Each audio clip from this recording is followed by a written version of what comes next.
Hello everyone, in this video I'm going to show a step-by-step tutorial on how to sign up to Bank of China online banking. So first we're going to go to our browser, then search for Bank of China,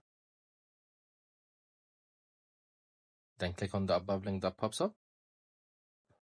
Then as you can see, this is their official website. So next thing we do, we're going to click on personal savings under personal banking. Then these are the list of accounts they have. You guys could choose either of those, but I choose current all-in-one account.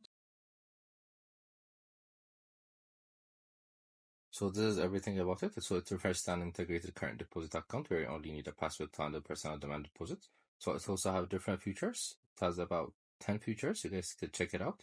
Their target customers. So for the process, you guys need to go to the branch of any Bank of China with relevant identity documents. This include Chinese citizens need their passports, residents of Hong Kong, Macau, and Taiwan, as well as foreign nationals. So these are all the listings they have. You guys should abide by it and check them out.